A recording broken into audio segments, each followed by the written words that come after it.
Evelyne et Christian. Bonjour. On est vraiment super heureux d'être là parce que cette association, les Mamans Lumineuses, elle dégage une énergie qui est juste incroyable. J'ai jamais rencontré ça. Nous, ça va faire 10 ans que notre fils aîné Arthur est parti, donc j'ai beaucoup cherché depuis le début et j'ai jamais vu ça. C'est vraiment, c'est une sacrée association. Elle est sacrément accompagnée, quoi. Vraiment. Beaucoup d'émotions, ça va vraiment droit au cœur. Vraiment, c'est énorme, énorme. Donc moi, voilà, un chemin de retrouvailles. Si vous voulez venir nous voir chez nous, ben voilà la vue. On habite en Haute-Savoie. Pourquoi un chemin de retrouvailles? Parce que nous, ce qui nous tient à cœur, c'est vraiment de parler de la mort et d'une façon lumineuse. Vraiment, ce mot, il prend tout son sens aujourd'hui. Pourquoi? Parce que pour nous, la mort n'est pas une fin, c'est un passage. Je ne dis pas juste un passage parce que c'est quand même costaud à vivre, mais c'est un passage. Et on va les retrouver. Voilà, chemin de retrouvailles. On va se présenter. Alors déjà, la conférence, elle va se passer en 2 temps. Donc la première partie, c'est Christian qui va parler de ses contacts avec l'invisible depuis qu'il est tout petit. Quand on parle d'invisible, c'est un peu réducteur parce que pour lui, c'est pas invisible. Donc voilà. Il va raconter donc son ami et puis ce qu'il vit aujourd'hui et comment ça a transformé son chemin de vie et voilà, comment on vit aussi tous les deux après le départ de nos enfants. Moi, c'est pareil. Je raconterai donc le lien la différence entre son chemin à lui, sa vision à lui et la mienne, puisque moi, j'ai pas fait de EMI, donc c'est différent. Et je vous partagerai les signes qu'on a reçus essentiellement d'Arthur, parce qu'on a un autre deuil périnatal. Écoute, on va faire les présentations, voilà, je peux mettre la photo. Donc la photo de la famille. Donc on a eu, moi j'ai 59 ans, on a eu 5 enfants. Donc Arthur qui est né en 91, qui est décédé en 2013. Ensuite j'ai eu un deuil périnatal de Josépha en 1994. Et ensuite on a eu Nicolas qui a 27 ans aujourd'hui, Tom qui a 25 ans et Elsa qui est là, qui a 19 ans. Voilà.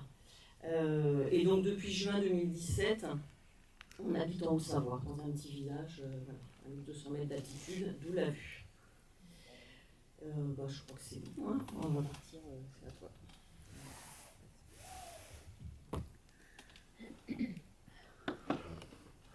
Alors moi j'ai 60 ans, je suis pré-retraité aujourd'hui. Mon père donc, est d'origine camerounaise et ma mère était française.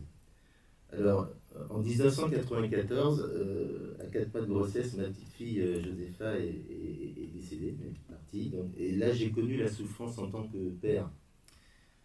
En 2008, mon grand frère Eric est décédé et j'ai connu la souffrance en tant que frère. Ensuite, en 2010, ma mère Claude est décédée et j'ai connu la souffrance en tant que fils. En 2013, mon fils Arthur est décédé et là j'ai connu la souffrance en tant que père.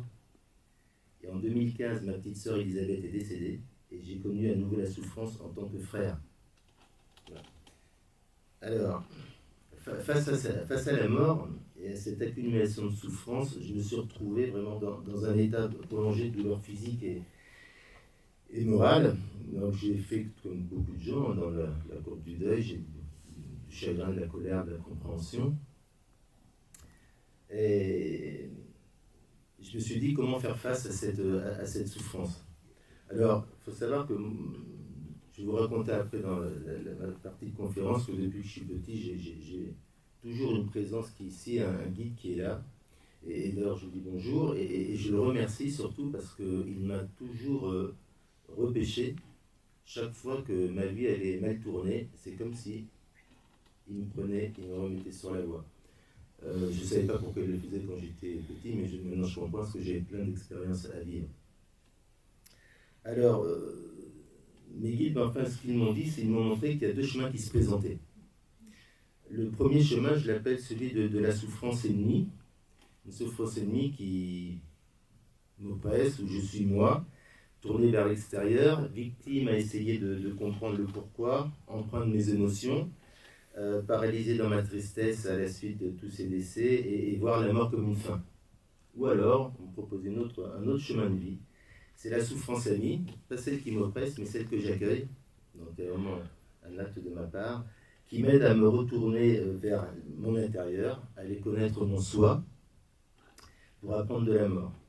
Et observer comment donc, ces émotions, suite à ces décès, résonnent dans mon être intérieur, les comportements et les schémas répétitifs qu'elles induisent, afin de faire ce travail nécessaire pour m'engager sur le chemin de l'acceptation de ce qui est, le chemin du pardon, et d'une vie possible après la mort. Alors, moi, c'est le deuxième chemin de vie que j'ai pris.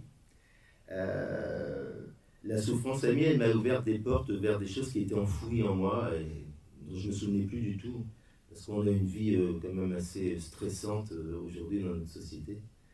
Et elle a fait remonter à mes mémoires des expériences de ma vie qui m'ont montré que l'existence consciente d'une vie en dehors de notre vie existe bien.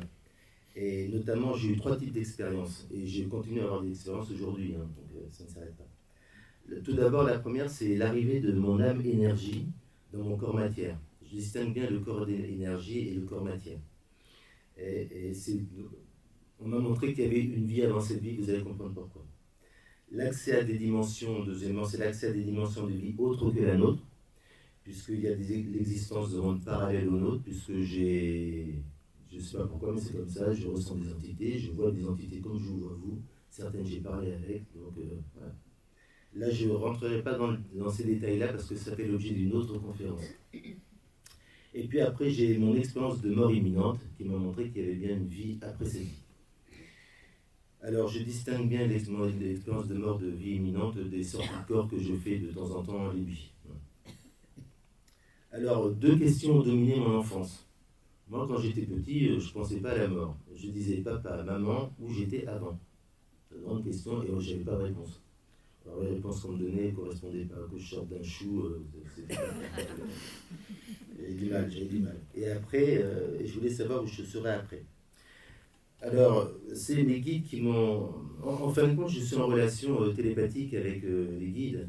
On peut l'appeler guide, ange gardien, comme vous voulez. Je pense que parfois, je ne suis pas unique, hein, il y a plein de gens d'entre vous qui entendent parfois cette petite voix qui vient... Et moi, ils m'ont donné, pas les réponses complètes, je suis désolé, donc vous n'aurez pas le secret de la vie, mais ils m'ont donné toujours des réponses partielles à mes questions. Et la première question, c'était où j'étais avant cette vie. Alors, mes premiers souvenirs, ça remonte à mes 5, 6, 7 ans. Je faisais un voyage très étrange lors de mon sommeil. Alors, j'étais allongé dans mon lit, c'est comme s'il s'ouvrait, se déchirait, et puis j'étais aspiré dans le vide. Alors c'était noir, bleu, avec des lumières qui scintillaient un peu partout. Je me retrouvais donc aspiré, je descendais d'une vitesse vertigineuse, et puis je faisais un tourbillon, hein, c'était un peu comme un vortex, mais je regardais les lumières qui étaient vraiment ce qui scintillait dans cette obscurité, et ce qui était curieux, c'est que je partais bien de mon lit, mais pourtant j'avais toujours cette impression que je m'éloignais d'un point que je ne pouvais identifier. J'avais un arrêt brutal, voilà, et je me retrouvais assis sur mon lit en pleurant et terrorisé. Et en gros, je revivais l'arrivée de mon âme énergie dans mon corps. Je l'ai su que beaucoup plus tard, lorsque j'ai fait une séance d'anal akashique, et on m'a informé de ce rêve, donc j'ai confirmé que je faisais bien ce rêve et ce passage-là de l'arrivée de mon âme énergie dans mon corps matière. Donc la deuxième réponse partielle à l'existence d'une vie consciente en dehors de la nôtre, c'est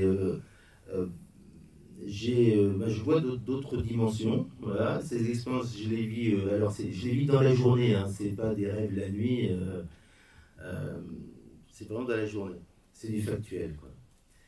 Alors mes premiers souvenirs, ils remontent à mes 5, 6, 7 ans, toujours au départ. Je ressentais des énergies très fortes. Alors j'avais une trouille, c'est qu'on habitait dans la Creuse, là, et il y avait dans une maison familiale, et j'avais du mal à monter à l'étage parce que Mais dès que je montais, c'est que j'étais suivi, quoi. Alors, j'ai toujours ce souvenir de quand on oubliait les gamins d'éteindre la lumière au premier étage. Il y a mon père qui était camerounais, vous savez, c'est le chef de famille, on discute pas trop, quoi.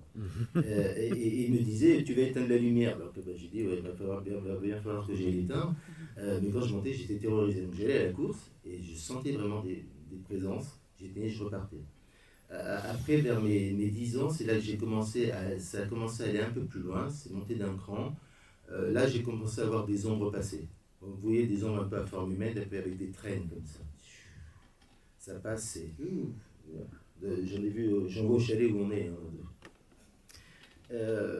Et là, pour moi, c'était dérangeant parce que j'étais dans une famille athée, des grands-parents communistes, donc vous voyez, si je posais des questions, c'était pas trop j'avais pas trop de réponses, quoi. Donc je suis resté avec ça. Ensuite, après mon EMI, là, j'ai passé un autre cap, c'est là que je me suis dit vraiment à voir des personnes. Et alors là, c'est chaud, hein, parce que j'avais personne à qui parler. Moi, quand j'avais 18, 19, 20 ans, c'est pas des sujets qui étaient abordés, hein, donc on est là face à ça. Soit vous avez la chance de rencontrer quelqu'un et de pouvoir en parler, soit vous le gardez pour vous. Et puis je me disais, non, c'est pas possible. En fin de compte, chaque fois, je refoulais les choses et ça m'a mis dans une position de ne pas vouloir accepter ce que je vivais. Et ça, c'est terrible parce qu'à un moment, ça vous rattrape. Et vous verrez pourquoi. Alors, je vais vous dire, là j'essaie d'être très, très concis. Quand les entités, alors c'est pas moi qui rentre en contact avec les entités, c'est vraiment des entités qui rentrent en contact avec moi. Moi, en fin de compte, ça m'arrive, mais je fais rien, quoi. Il y a 3 façons. Quand j'étais gamin, je ressens toujours aujourd'hui, quand je sens une entité, c'est vraiment un froid glacial le long de ma colonne vertébrale, la nuque jusqu'au haut du crâne. Et là, je vois, alors c'est ça peut être soit des défunts, soit des entités qui ont marqué fortement une zone à une époque, ça pourrait être dans le cimetière, je ne sais pas, mais en tout cas, c'est là que se met à apparaître des personnes. Et là, ça continue. Ensuite, il y a une autre chose qui m'arrive, c'est, je peux être ça m'est arrivé dans un restaurant il y a peu de temps à la montagne. Je ressens en fin de compte une densité d'énergie, mais qui émane d'une personne, si je te regardais. Mais en fin de compte, l'énergie, c'est pas la tienne, il y a quelque chose qui est en plus, il y a quelqu'un qui est là, quoi. Et ça rayonne tellement que cette énergie-là, je la capte et elle circule. Alors dans ces cas-là, c'est comme si j'étais complètement hypnotisé, quoi. Et ça me prend d'une force, et tout ce qui est après autour de moi, je le vois plus, il n'y a que ça qui m'attire. Au point que là, je vous dirais juste une chose, dans le restaurant où j'étais, il y avait une serveuse qui était là. Alors, elle devait se demander pourquoi il me regarde comme ça, mais c'est pas elle que je regardais, enfin, quand je me souviendrai même pas de son visage. C'est la densité d'énergie qu'elle dégageait. Et au moment où j'ai payé l'addition, quand je me suis levé, l'entité est apparue. Elle m'a dit bonjour, je lui ai dit bonjour.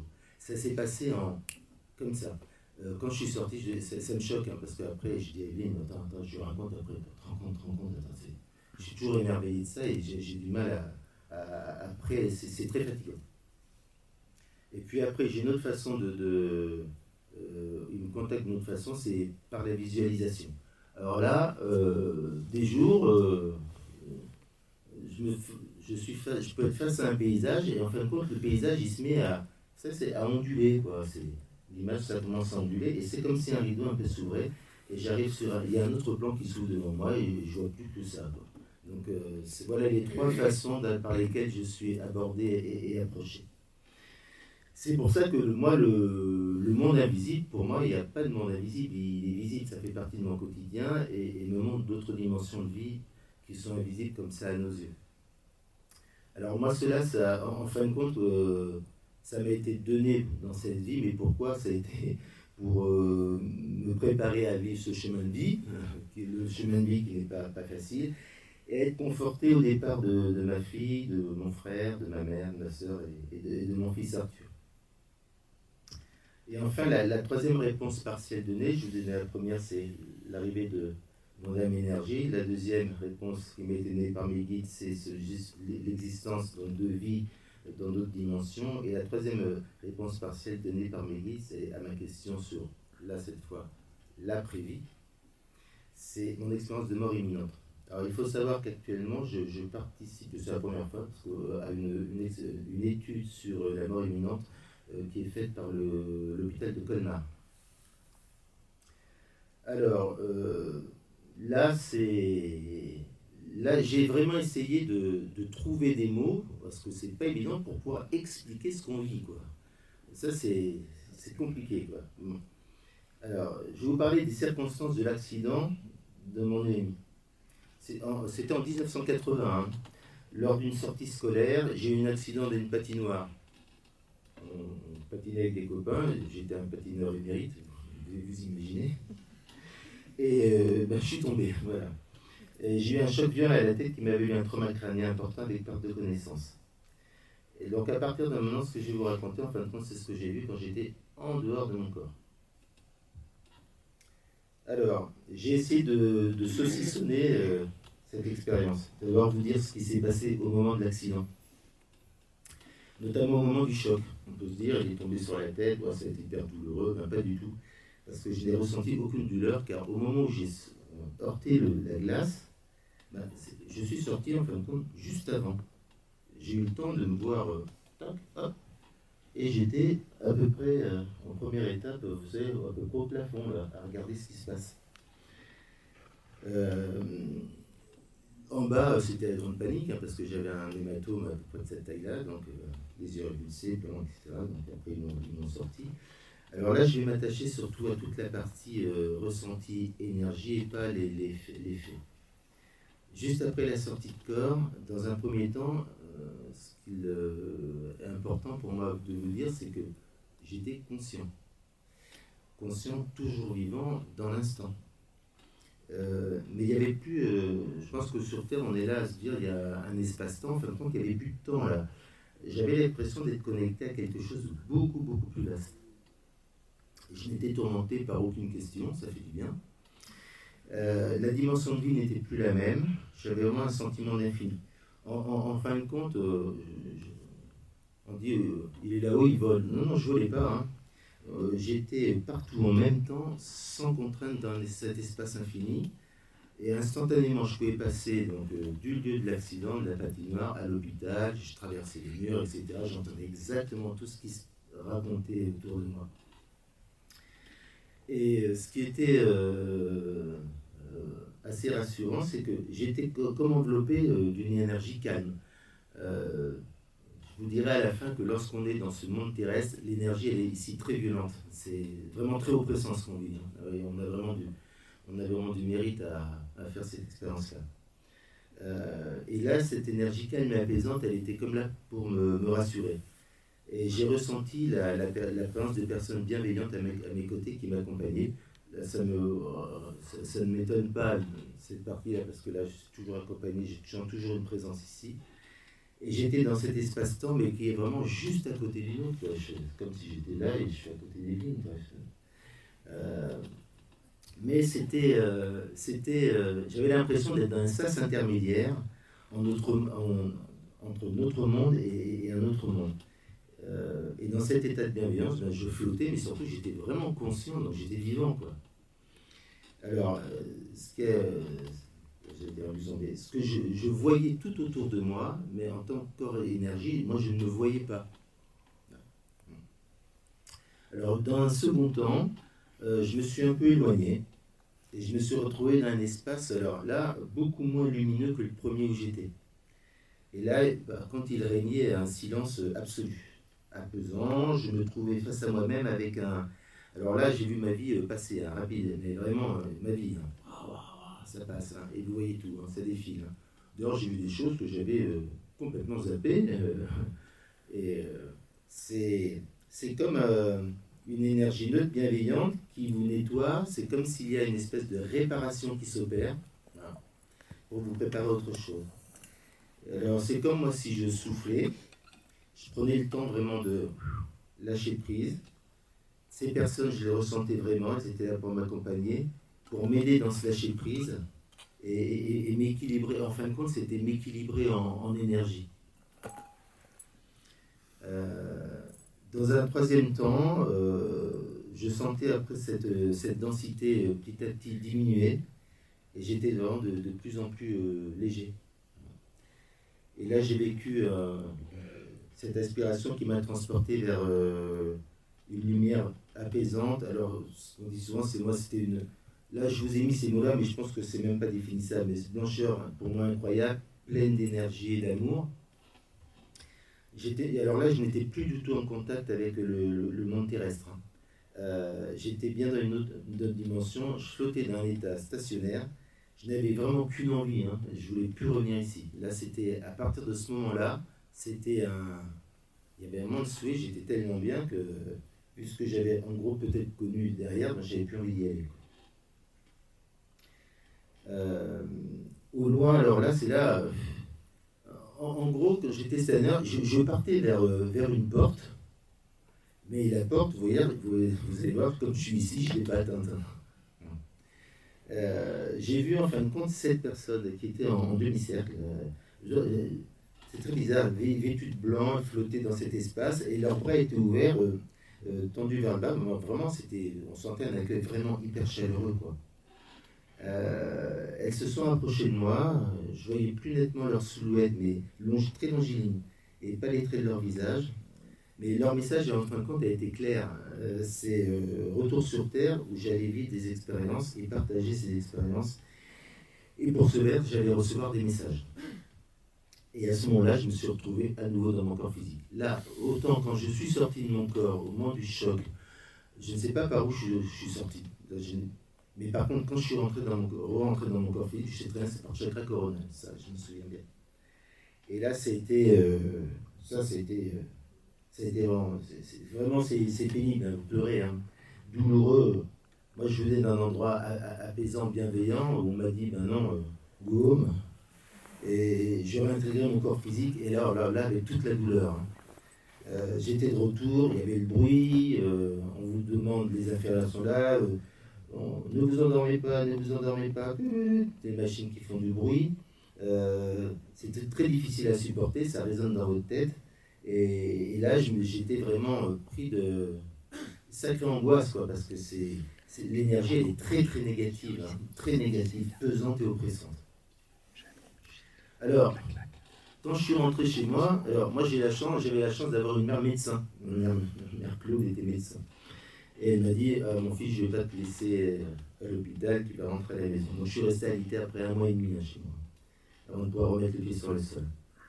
Alors quand je suis rentré chez moi, j'ai quand même raconté ce que j'avais vécu, mais personne ne m'a cru. Et je vais vous avouer une chose, que même moi j'avais du mal à croire ce que j'avais vu. Voilà. Parce que je n'ai pas été éduqué dans cet esprit-là. Ma famille était très cartésienne, ma mère, médecin généraliste, bonjour, m'a dit que c'était dû aux médicaments, tout ce que j'avais ingéré. Bon.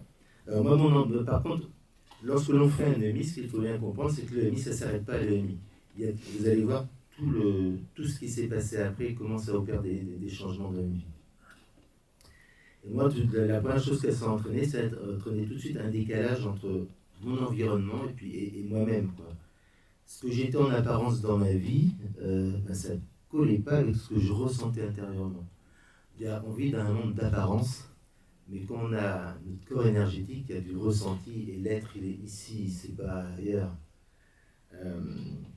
D'où des années de recherche de mon soi.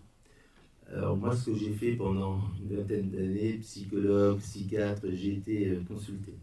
Pourquoi ? Parce qu'on ne peut pas le faire seul. Si on commence à s'intéresser à soi et à aller se voir à l'intérieur, il vaut mieux être accompagné. C'était un travail long et douloureux. Mais quelque chose n'allait pas, mais quoi ? Alors, moi j'ai quand même mis un voile après sur tous les ressentis liés à mon EMI. Après, quand j'ai rencontré Evelyne, je lui ai raconté mon EMI, mais je ne lui parlais pas des entités que je continue à voir, parce que si je lui dis ça, elle va partir en courant. Donc j'ai laissé ça dans mon coin.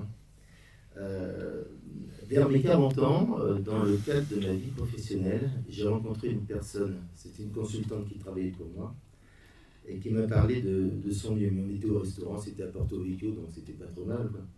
Et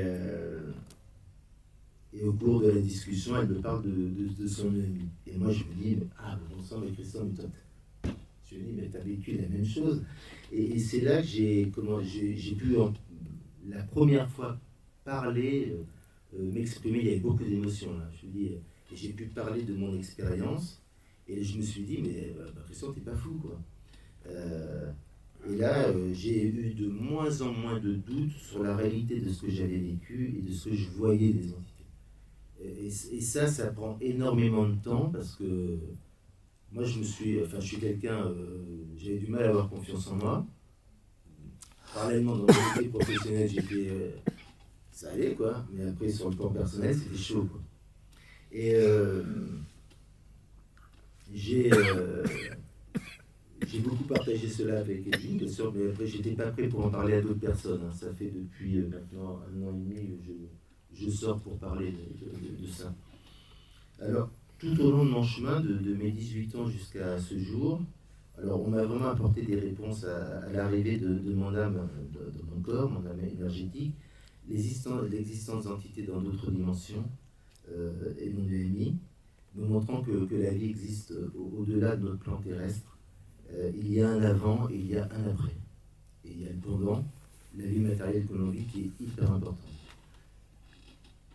La mort vraiment est un passage vers d'autres dimensions que l'on ne perçoit pas. Moi, j'ai expérimenté ces étapes, et je pense les étapes par lesquelles sont passées d'une vie à une autre vie, mes enfants, mon frère, ma mère et ma sœur.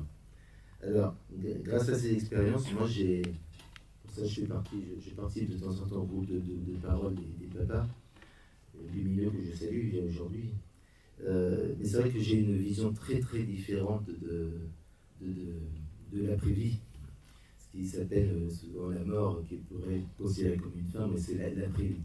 Donc après, je suis dans ce groupe, je fais très attention à mes propos parce que je suis là pour témoigner et pas pour convaincre. Alors moi, vous voyez, lorsque j'ai pris le chemin de la souffrance amie, j'ai réalisé un long travail pour éliminer le stress, amenant une paix intérieure. En fin de compte, je passe mon temps à m'observer. Il y a des jours, c'est fatigant.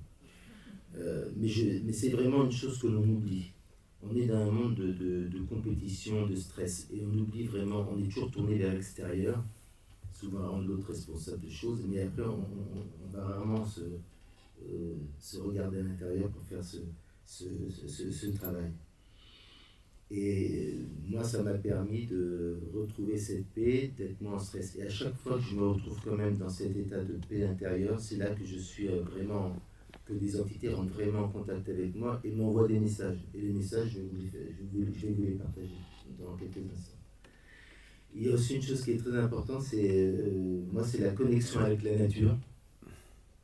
Et puis la méditation, parce que la méditation, c'est vraiment le processus idéal de déconditionnement de tout ce qu'on nous a appris, des croyances, des fausses croyances, pour que moi, que j'accède à la paix intérieure et recevoir les messages de mes guides.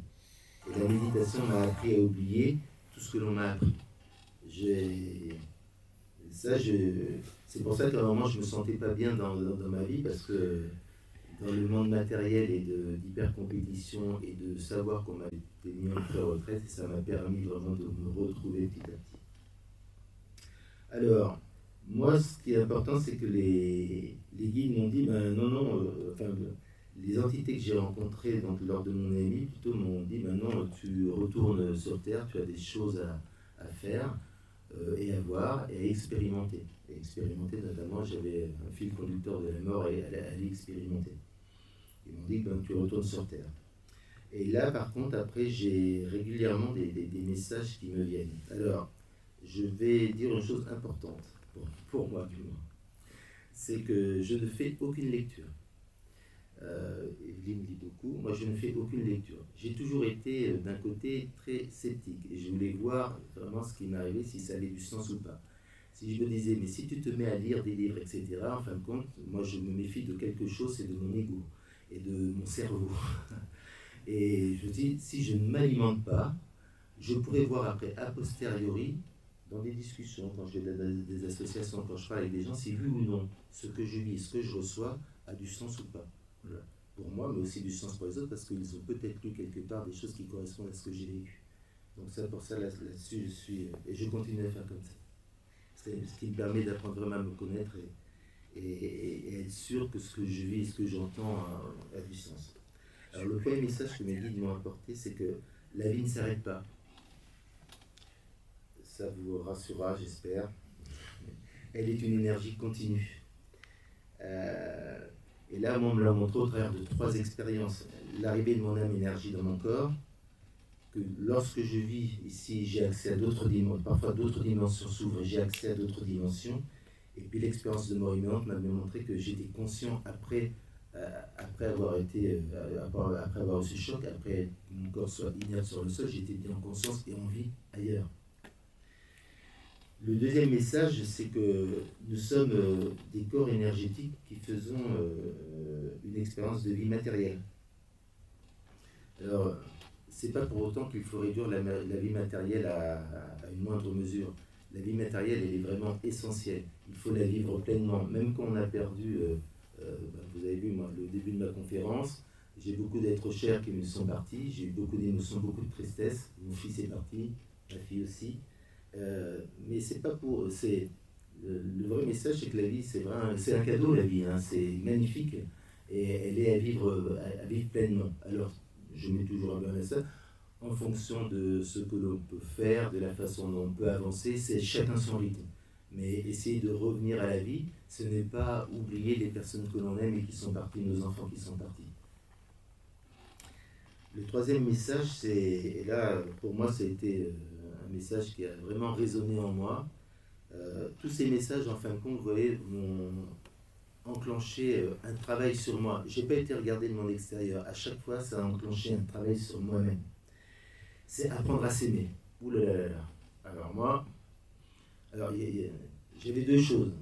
Quand mon âme énergie arrivait dans mon corps, en fin de compte, mon corps, je me trouve pas mal dedans, quoi. Mais après, j'étais en complet décalage avec mon environnement. Et c'est ce décalage. En fin de compte, je me disais, ouais, mais c'est l'environnement qui va pas, quoi. Eh ben, pas tout à fait quand même. Parce que quand tu vas faire un travail, j'ai appris que je m'aimais peut-être pas aussi fort que je pensais. Et j'ai appris à m'aimer, c'est-à-dire ne pas me juger, me traiter de con quand je ne sais pas faire quelque chose, par exemple. Ne pas analyser, seulement observer. Et après, j'ai pris l'habitude d'essayer de vivre le moment présent, c'est-à-dire le moment présent est toujours alimenté quand même par le passé, hein, bon, mais essayer d'éviter les projections.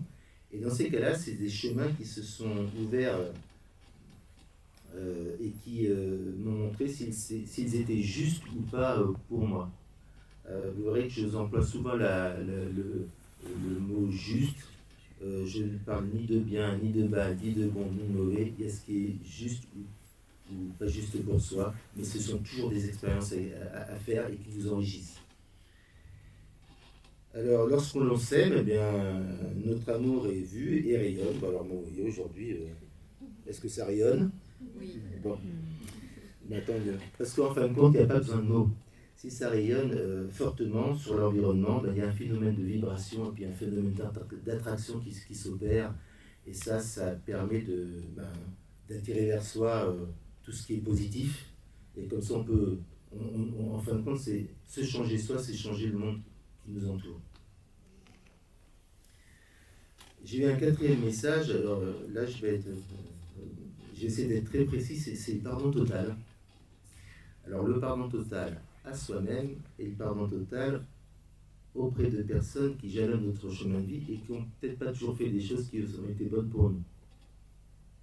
Alors le pardon total, c'est à soi-même. Moi, c'était d'accepter d'abord que je suis un être imparfait.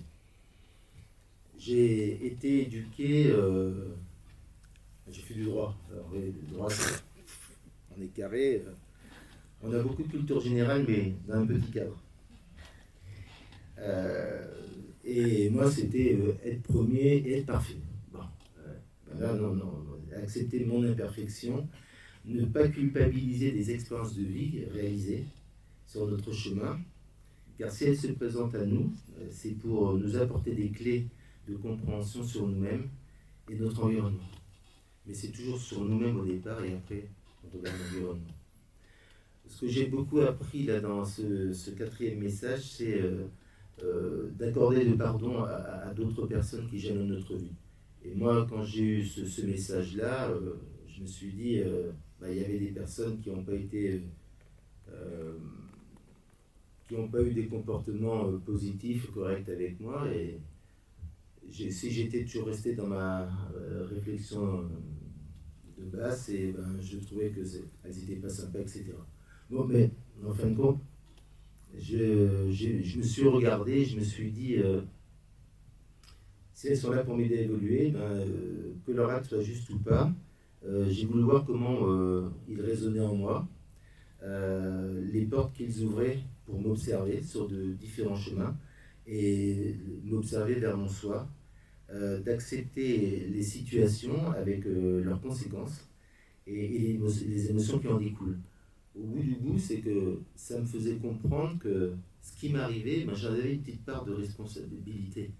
Et c'est qu'en modifiant mon comportement, que j'ai fait en sorte de ne plus me retrouver dans ces situations-là et que j'ai attiré vers moi d'autres situations. Et que les personnes qui venaient, automatiquement, ma réaction n'était plus la même, mon approche n'était plus la même. Ça peut être très désarmant pour une personne qui est en colère, qui revient vers vous, et si vous arrivez à être dans la démarche de pardon et d'amour. Ça désarçonne beaucoup.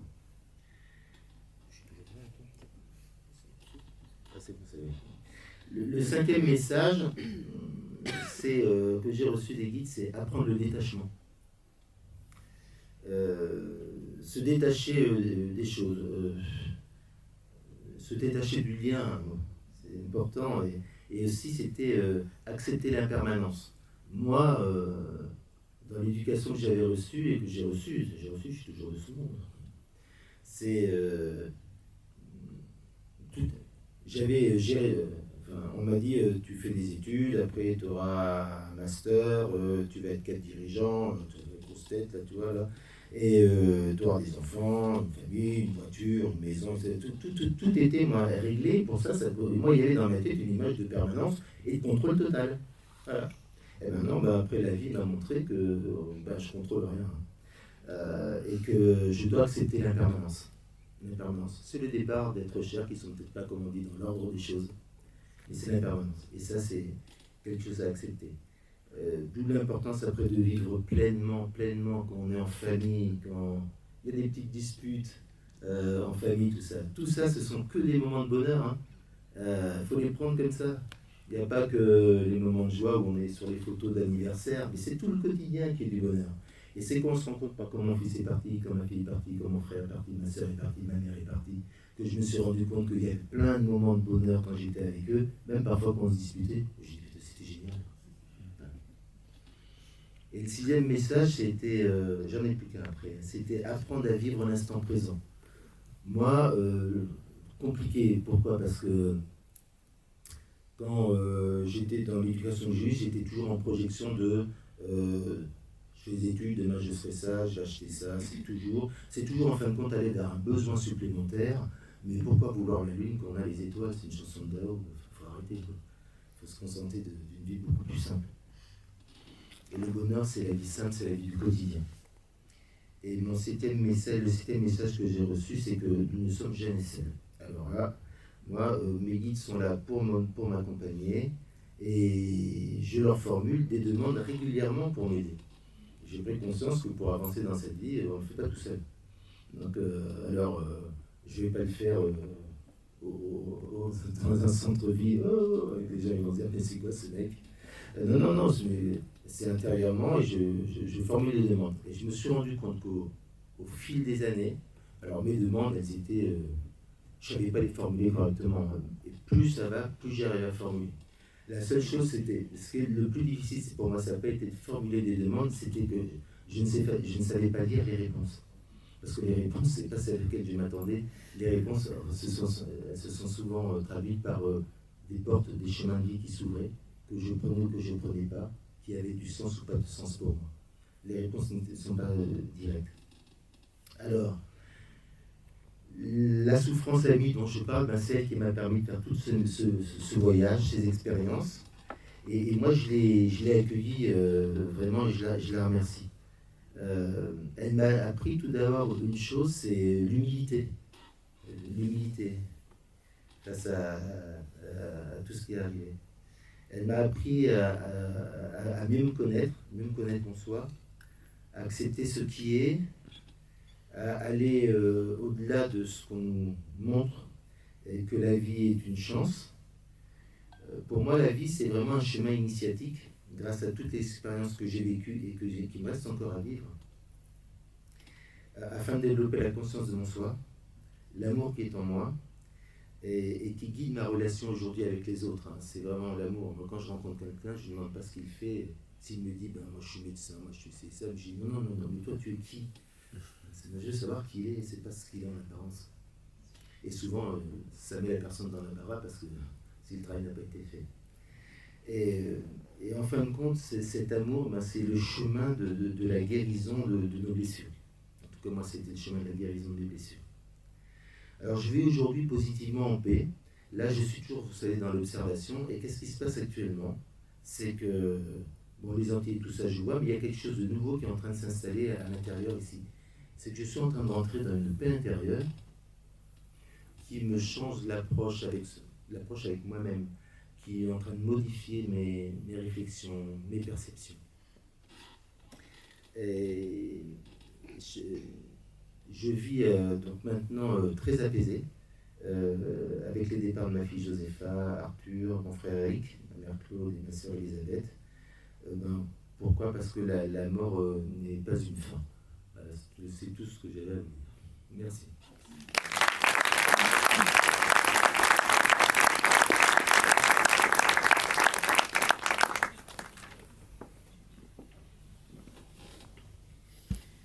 Donc la deuxième partie, c'est en fait mon expérience, mon regard et les messages qu'on a reçus d'Arthur. Effectivement, moi j'ai pas du tout la même expérience que Christian, donc j'ai pas le même regard et le départ de nos enfants, on ne l'a pas vécu du tout de la même façon. Moi j'ai toujours été sensible, ultra sensible comme on dit, et attirée par tout ce qui était en relation avec le divin. Je trouvais que la vie matérielle était tellement difficile.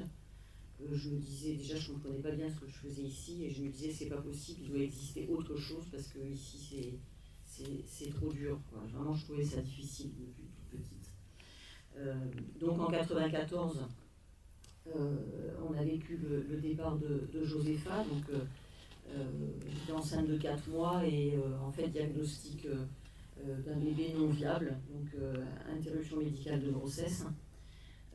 À ce moment-là, le ciel m'est tombé sur la tête parce que j'avais déjà eu Arthur sans problème, donc j'imaginais même pas qu'un truc comme ça puisse arriver.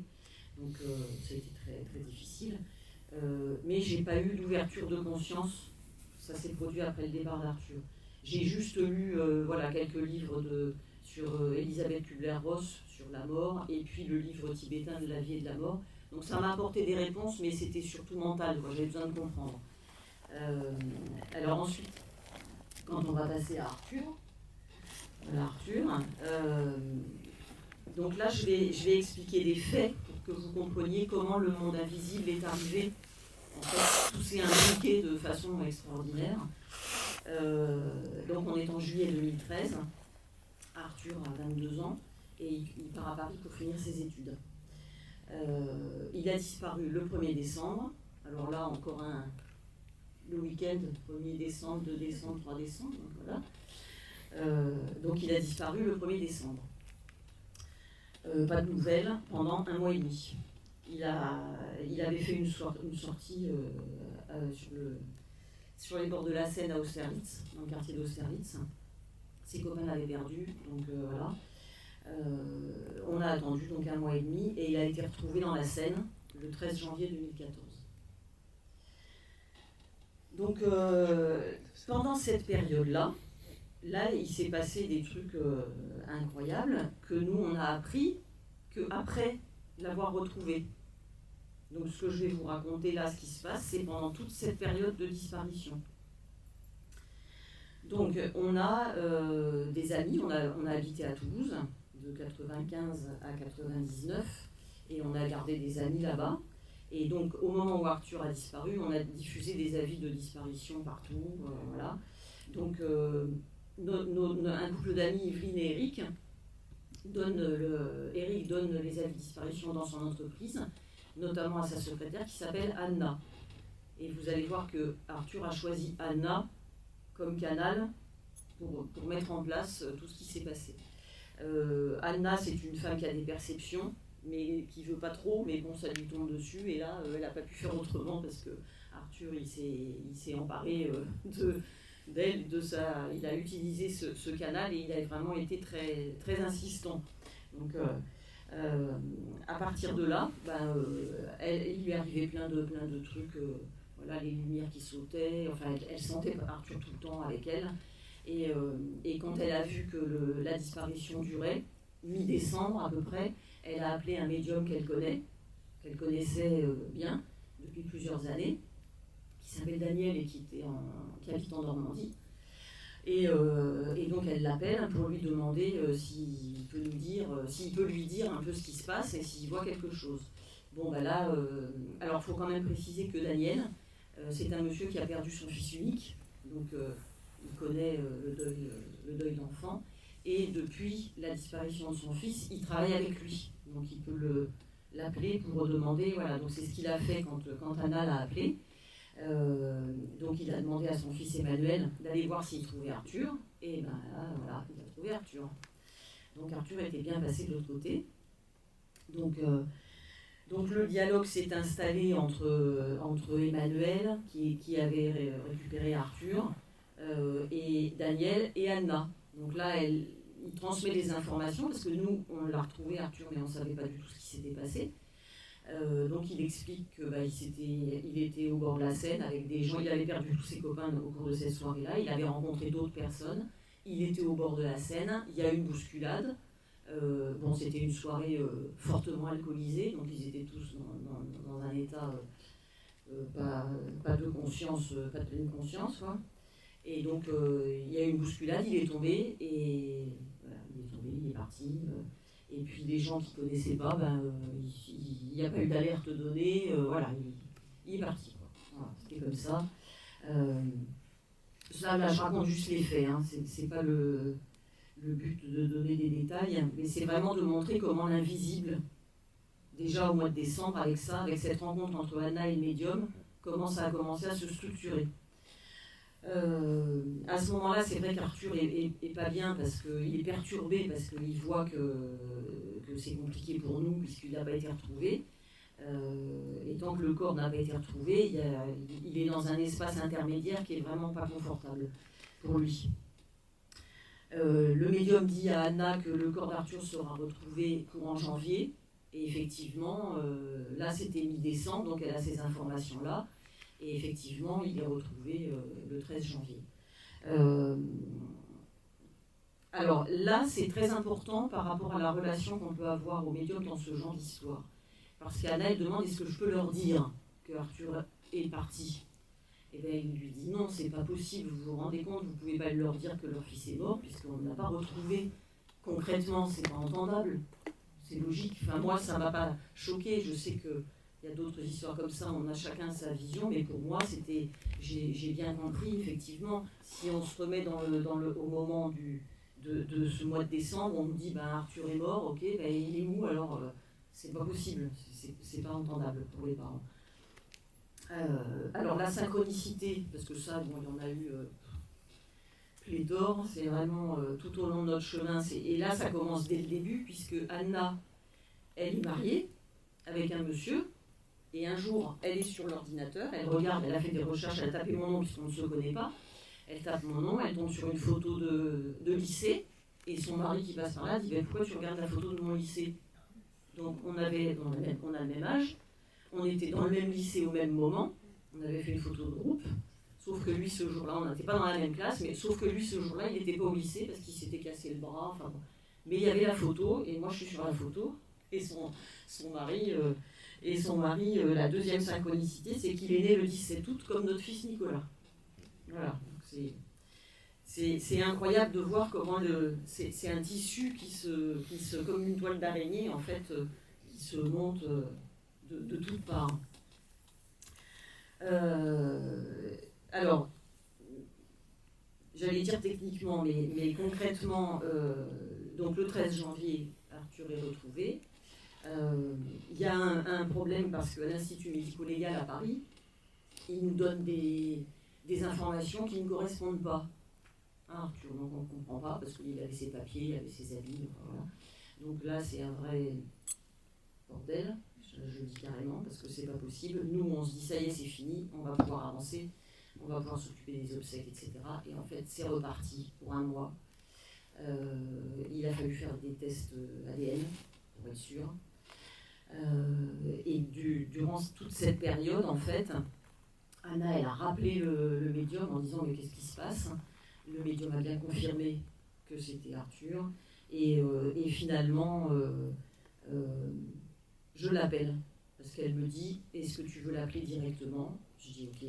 Donc je l'appelle. Donc le 11 février, j'ai la date qui est gravée, j'appelle le médium. J'appelle Daniel. Et Daniel, donc il y a un dialogue qui s'instaure. Alors là, c'est un truc de dingue parce que je me rends compte qu'en fait, il me transmet des messages d'Arthur. Et pas que, parce que je pourrais très bien dire, ouais, bon, ça va, je sais pas, il peut me raconter ce qu'il veut. Et en fait, il me parle d'Arthur, il me raconte des trucs sur sa vie. Je dis, oui, c'est ça. Là, personne ne peut le savoir. Hein. Il me raconte, bon, les circonstances, il me répète ce qui s'est passé, donc ça, ok, c'est une information que j'avais déjà. Il me donne des éléments sur ma vie, ma propre vie, il me parle de ma petite fille. Après, j'avais fait une fausse couche, mais très, très précoce, à 3 semaines. Il me dit, ah bah tiens, il y a une petite âme qui vient là, il faut lui donner un prénom. Je dis, ok. Enfin, alors, moi, je n'avais jamais eu de médium au téléphone de ma vie, je ne connaissais pas du tout cet univers. Et du coup, je me dis, mais c'est fou, quoi. Et ça, c'est vraiment une date qui a marqué. Je sais que ce jour-là, ça a été la première marche pour me dire, bah, Arthur, il n'est plus là, mais je l'ai retrouvé. Je sais qu'il est encore là, quelque part, dans une autre dimension, mais il est là. Là, vraiment, ça a marqué le départ vers un chemin de reconstruction. Pour terminer, bah, on a eu la réponse de l'ADN, les tests de l'ADN le 14 février, et enfin, on a pu faire les obsèques d'Arthur le 21 février. Donc, ça a été long.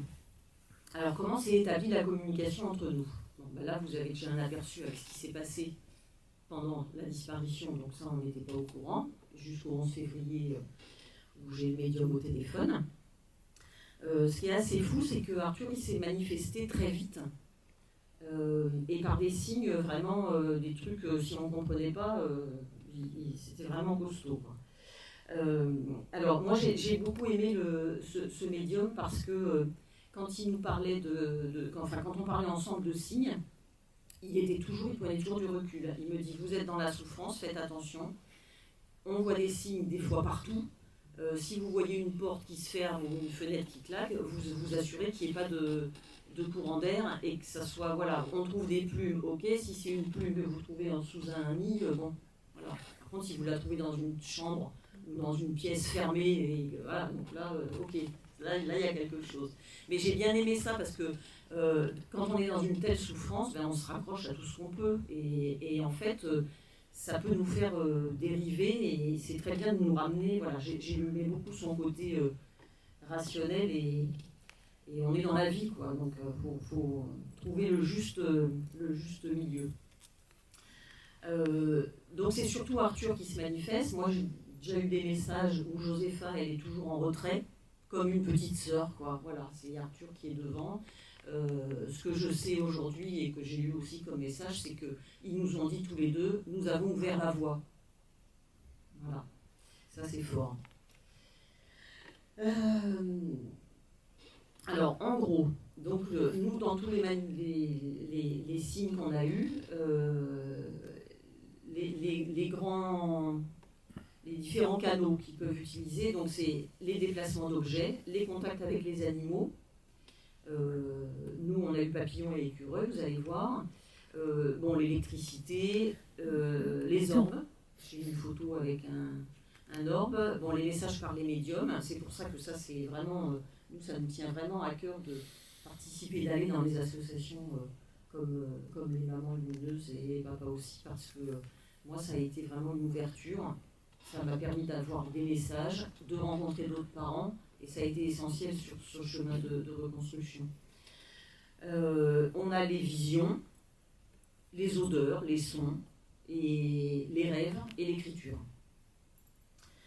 Ce qui est intéressant aussi, c'est que Arthur était vraiment, c'était un comique, quoi, un rigolo, et on voit que dans les signes qu'il fait, on retrouve cet état d'esprit.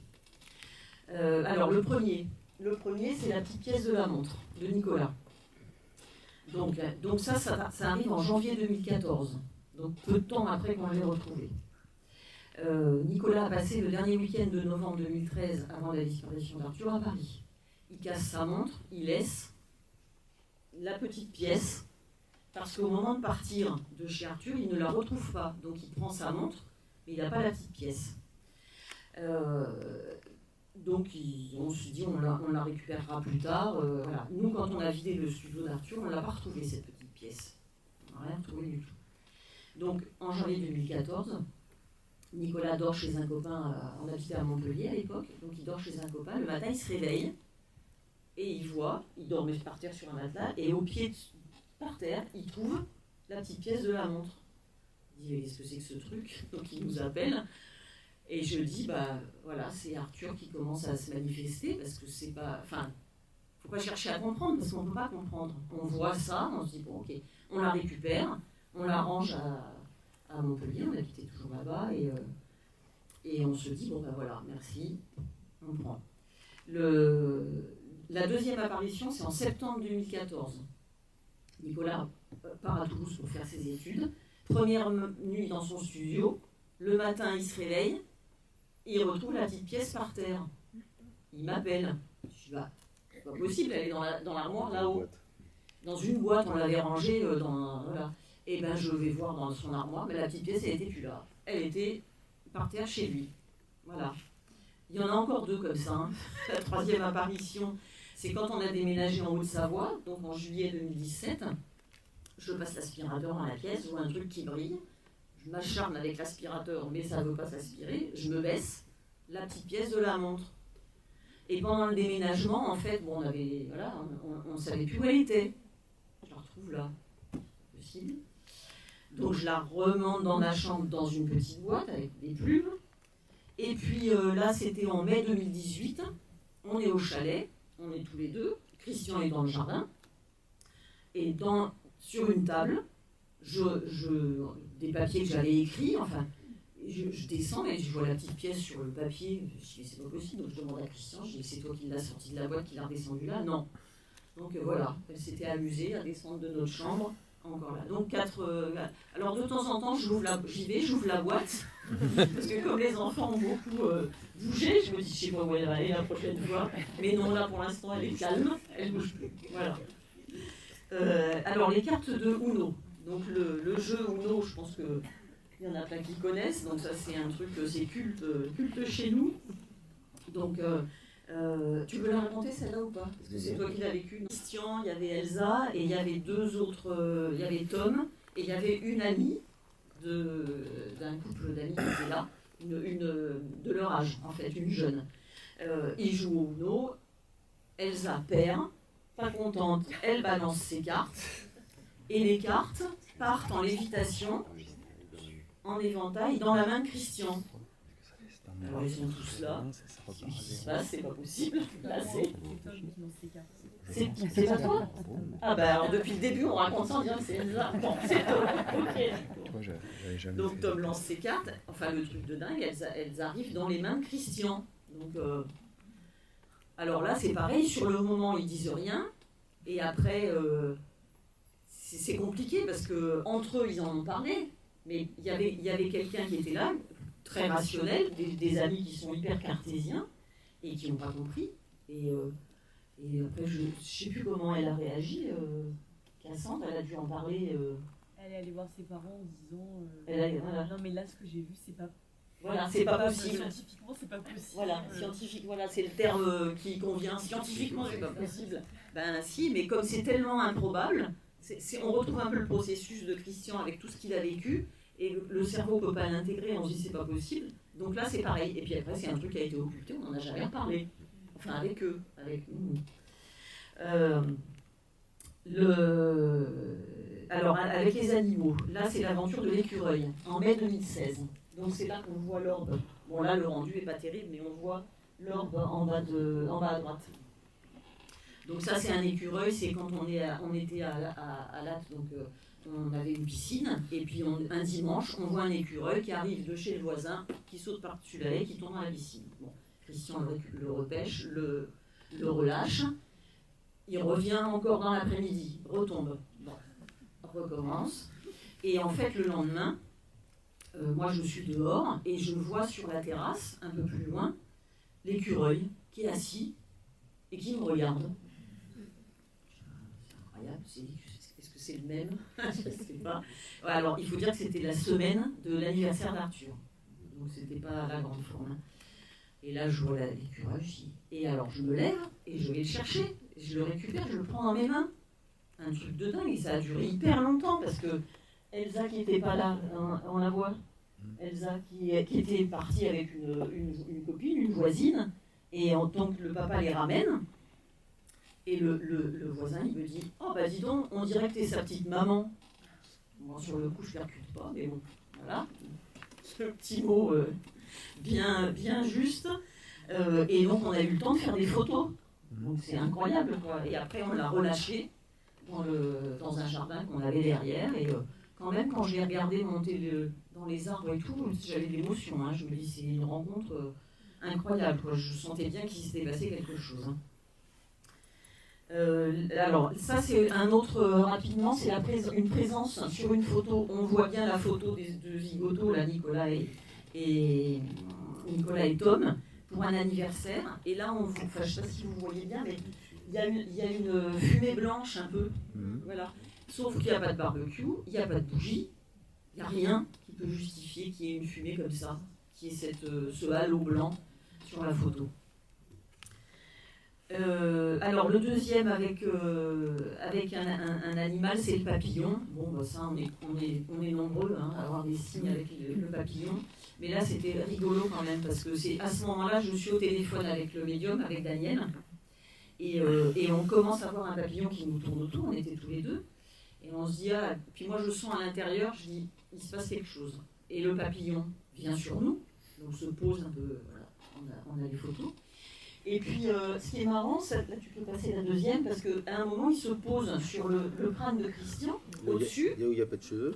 Là où il n'y a pas de cheveux. Et Christian il dit, mais c'est pas possible, ça me chatouille, et change. Et bon, comme on était avec le médium, et il nous dit, bon bah oui, il y a Arthur qui vient vous rendre une visite, donc on parle carrément au papillon, on lui dit, bah écoute, tu t'en vas et tu vas à un endroit où ça va pas le chatouiller. Où j'ai des cheveux.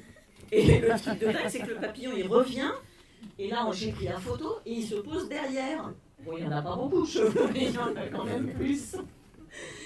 Enfin, vraiment incroyable. Et moi, je pleurais parce que je sentais, mais vraiment, de l'amour, je sentais vraiment la présence d'Arthur, quoi. Et c'était fou à vivre ça. Le cadre photo. Alors ça, c'est le jour d'anniversaire d'Arthur, le 28 avril 2015. C'est Elsa qui dit à Arthur, bon, tu nous fais un signe aujourd'hui, ça serait sympa. Et donc après, les enfants sont couchés. Le soir, le cadre est posé sur un meuble. On est tous les deux dans le canapé, donc il n'y a pas de mouvement, il n'y a rien. Le cadre est posé sur un meuble. Et on entend un bruit. Et le cadre, en fait, il est tombé en avant. Donc, voilà. Alors dans les blagues d'Arthur, c'est les clés, par exemple les clés de Nicolas. Donc ça c'est quand il était dans son studio à Toulouse. Il m'appelle super énervé, j'ai posé les clés devant la porte, je ne les trouve plus. Je lui dis bah écoute, c'est Arthur qui te fait une blague, tu cherches partout, tu vas les retrouver. Il me rappelle un quart d'heure après, il a retrouvé ses clés dans un sac de voyage, dans une niche, au-dessus de sa cuisine, de la porte de la cuisine, les clés bien planquées dans le sac, quoi. Voilà. Le radio réveil de Tom, c'est pareil. Donc là, c'est intéressant aussi parce que vous voyez, tout le monde a eu un petit signe, quoi. Vraiment, généreux, hein, il fait signe à tout le monde. Le radio-réveil de Tom, donc c'est un radio-réveil qui est dans sa chambre, Tom rentre dans sa chambre, le radio-réveil sonne. Il l'arrête, ça ressonne, il le débranche, ça ressonne, il regarde, il n'y a pas de pile, il le met dehors, ça ressonne, enfin c'était vraiment le festival. Bon, il a fini par s'arrêter, hein, mais il n'y avait voilà, pas branché, pas de pile, rien, il n'y avait rien qui pouvait justifier qu'il sonne le radio-réveil. Hein. Alors les chœurs, là on en a pas mal, hein, parce que voilà, un morceau de bois, puisqu'on est à la montagne, on se chauffe au bois, donc je prends du bois dans le tas de bois, je trouve ce morceau de bois. Après, les chœurs en balade, bon ça, les chœurs, Christian en a trouvé beaucoup. Le chœur dans la neige, c'est au moment de l'anniversaire du départ d'Arthur. On va se promener, je lui dis, bon là c'est pas top, si tu pouvais faire un petit coucou. On revient à la voiture, et au bas de ma portière, je vois ça. Je crois qu'il n'y a pas besoin de faire de commentaires. Il y en a un qui est très récent, le dernier. Alors oui, ça c'est la bougie, puisque j'écris, et ça c'est la bougie avec que j'allumais à un moment d'écriture, donc ça fait un cœur. Ça date de l'année dernière, le cœur. J'ai l'intuition qu'il faut que j'aille dans le jardin, enfin dans le terrain, et là je trouve ça. Voilà, donc, le cœur dans la neige. Et la dernière, il y a le cœur, alors une petite feuille. Là, alors ça c'est une vraie photo, hein, le cœur, le nuage. Bon, il commençait déjà à se déformer. Mais bon, il y avait quand même un joli cœur. J'étais sur la terrasse et je voyais cette forme-là dans le ciel. Et ça, c'est la plus récente. C'est Christian qui met du bois dans le poêle. Et après, il ne se rend pas compte. Et je lui dis, mais t'as vu tout ça sur la main? Donc là, tout de suite, je dis, photo. Et donc, je vois ça. Et voilà le joli cœur. Bon, après les plumes, bon, ça, c'est un grand classique. Hein. Donc ça, c'est la fameuse petite boîte dans laquelle je range la petite pièce de la montre de Nicolas. C'est bon.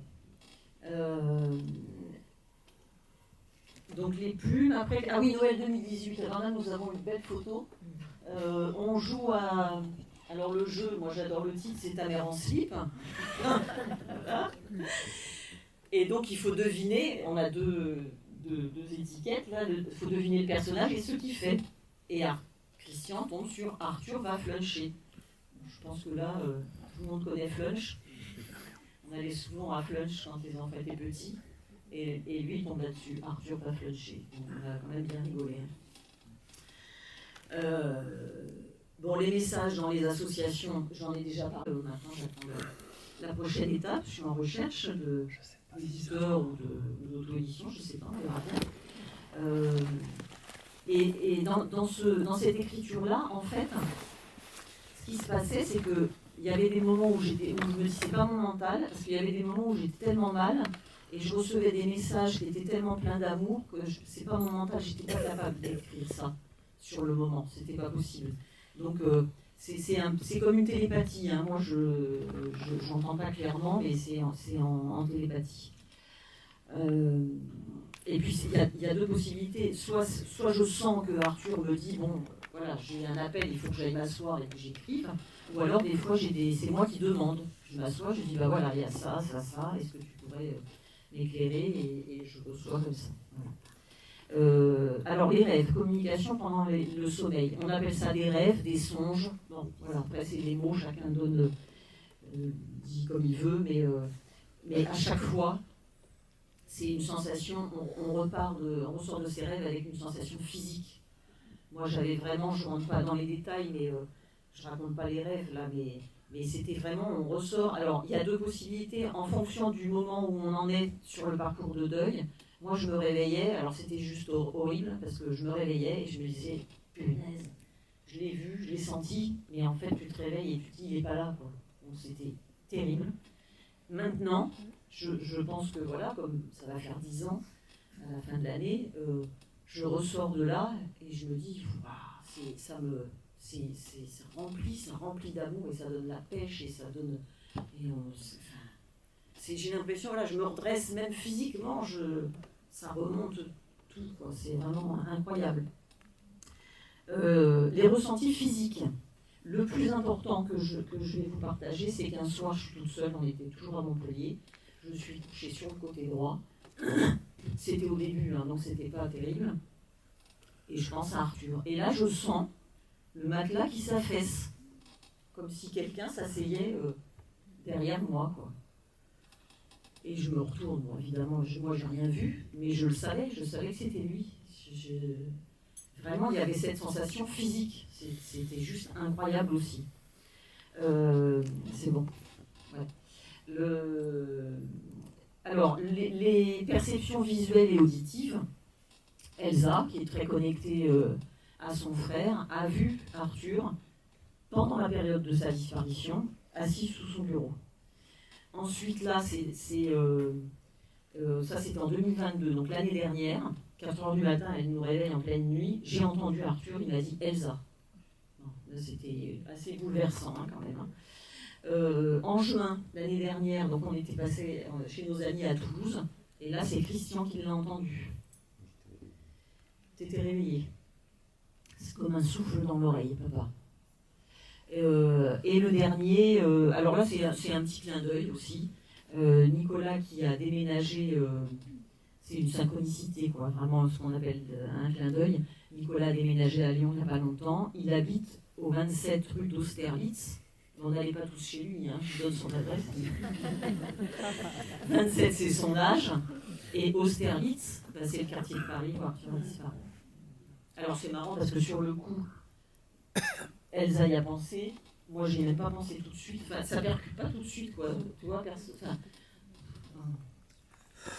donc voilà, on a terminé j'ai terminé sur les signes. Alors moi la conclusion, c'est vraiment ce qui m'a aidé dans la vie, ce qui m'a aidé à me remettre dans la vie, c'est ce que je vous ai partagé au début, c'est dès l'instant où j'ai eu ce contact avec le médium, où j'ai su qu'Arthur était vivant. J'ai dit, c'est ok, c'est bon, je l'ai retrouvé. Le lien n'est pas coupé. Et ça, ça m'a redonné, ça m'a sorti de l'anéantissement, quoi, vraiment. Alors attention, ça n'empêche pas de vivre le manque. Le manque physique, ça c'est un truc de dingue pour moi, on en a parlé beaucoup avec d'autres mamans, c'est un truc qui est inintégrable, je pense, que voilà, ça fait partie de nous. Et ça, c'est comme une cicatrice indélébile. Alors la cicatrice au début elle était très large, elle se referme petit à petit, mais elle sera toujours là, elle ne disparaîtra jamais. Et là aujourd'hui je rejoins Christian, j'ai eu du mal parce que depuis toute petite, donc j'ai cette ultra-sensibilité, je trouve que la vie terrestre est extrêmement difficile. Alors ça c'est quelque chose, je ne suis plus en lutte avec ça, j'ai accepté, je suis comme ça, c'est comme ça, voilà, donc je fais avec. Mais par contre, ce que j'ai retrouvé, c'est le sens que je donne à tout ça et le sens de la vie et d'accepter que la vie, elle est comme ça, que moi, je suis comme ça, donc ça fait partie du parcours de connaissance de soi aussi. Et malgré toutes ces épreuves, la vie, elle est extraordinaire. C'est un truc incroyable à vivre. C'est toujours pareil, je mesure toujours en disant, ça n'empêche pas que des jours, on en a ras-le-bol, qu'on est fatigué. Mais il y a cette confiance-là. On est là pour faire nos expériences. Et c'est vrai que quand on se rend compte que les gens ne sont plus là, on se dit, oh ben là, on a passé une journée de merde avec eux. Pardon, c'est sorti tout seul. Mais finalement, c'est la vie. Et le bonheur, il est dans le quotidien, dans les petits gestes du quotidien, dans tous les moments qu'on peut partager. C'est vraiment dans la simplicité, le plus simple possible. Par contre, c'est vrai que ce que je trouve aujourd'hui, c'est que c'est vraiment un chemin qui est difficile, qui demande de l'humilité, de la persévérance, il faut quand même être costaud, et de la patience. Alors ça, pour moi, c'est quelque chose. C'est une sacrée leçon, parce que la patience, c'est pas mon fort. Donc, il faut vraiment se retrouver, se remettre toujours en observateur et essayer de voir les choses autrement. Moi, ce parcours-là, alors on a une autre conférence où on partage aussi tous nos outils, tous les chemins, enfin tous les outils qui nous ont aidés dans la reconstruction. Ce n'était pas l'objet aujourd'hui, mais bon, si jamais il y a des personnes qui sont intéressées, on peut partager. Moi, ce que je dis aujourd'hui, c'est que, alors c'est difficile, j'ai toujours du mal à dire la phrase, mais mes enfants sont heureux, et c'est ce qui compte le plus que tout. Voilà, toutes les mamans savent, voilà, les raisons des départs sont différents. Ce qui compte, c'est comment ils sont aujourd'hui et comment l'amour qu'on a pour eux peut interagir. On est en interconnexion tout le temps. Moi, ce qui compte, c'est vraiment qu'ils soient heureux aujourd'hui, même si j'ai les tripes arrachées de ne pas les avoir. C'est comme ça. Mais ils sont heureux et c'est ce qui est important.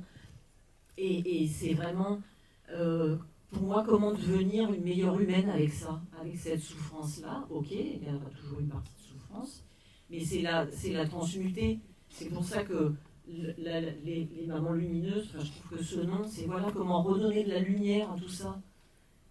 On fait comme on peut, à la vitesse qu'on peut, mais c'est vraiment moi c'est vraiment ce qui m'anime maintenant. Et c'est de partager de cœur à cœur, voilà, comme ce qu'on est en train de faire maintenant avec vous. Et bien c'est fini.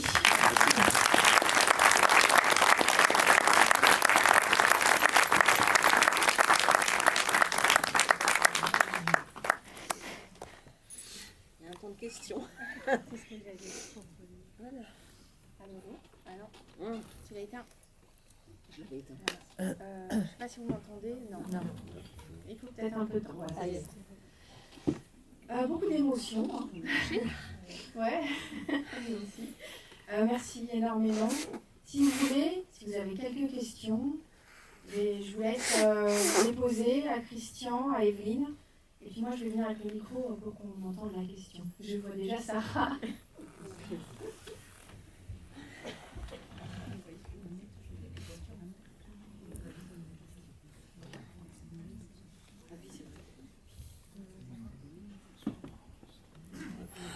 Merci à vous deux et à Elsa aussi bien sûr. Moi j'avais une question pour Christian. Donc tu disais tout à l'heure que tu ressentais les énergies, notamment au niveau de la serveuse, etc. Est-ce que quand ça t'arrive, tu l'exprimes à la personne ou tu le gardes pour toi? C'est une très bonne, toutes les questions sont bonnes, c'est une très bonne question, parce que non. En fin de compte, il faut savoir que j'ai été dans... Ouais, je fais rapide, mais comme vous me voyez là aujourd'hui, là maintenant je suis ouvert pour en discuter. J'ai souvent lutté contre ça, parce que je voulais qu'on me foute la paix en fin de compte. Les guides, pas vous. Hein. Et non, je ne le dis pas parce que là, ce que j'ai vu dans le restaurant, j'ai vu des choses qui ne sont pas bonnes pour la personne ou quelqu'un qui est proche, donc je ne parle pas de ce que j'ai vu. Même quand je vois des choses. C'est-à-dire que ça va être une approche de médiumnité peut-être, je ne sais pas. Mais ce que j'ai vu, ça m'a plus glacé qu'autre chose. Et là, donc, je ne partage pas ce que je vois quand ça concerne une personne, je ne partage pas. Il y a des médiums un peu pour ça, moi, je ne suis pas médium. Je suis pas médium.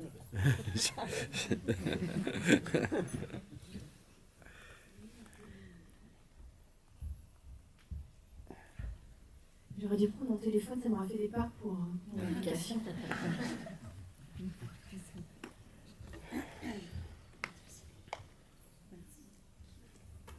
Donc j'ai une question et après j'ai quelque chose à vous dire.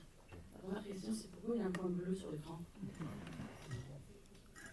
Ah non, ça c'est, je pense que c'est parce que c'est là. Parce qu'on l'a pas sur l'a pas sur la photo. On parlait de signes là. Des choses qu'on voyait. Je suis désolée si je suis extrêmement émue. Ah mais c'est pas grave, moi j'ai des mouchoirs, c'est bon. On est ému aussi. On est ému aussi. C'est pas Je vais venir aujourd'hui. Enfin, je vais pas venir, que je viens. Enfin bref. Voilà. Et mon frère Richard, Arthur, viens voir. Richard, c'est mon nom de jeune fille. Il est né le 17 août 1974. Et il est décédé le 28 avril. On a su, 2018, et on a su qu'il avait son cancer en 2015, le 3 avril. Voilà, wow. Je crois qu'on a dit je tremble, pardon. Il n'y a pas de hasard. C'est incroyable, hein.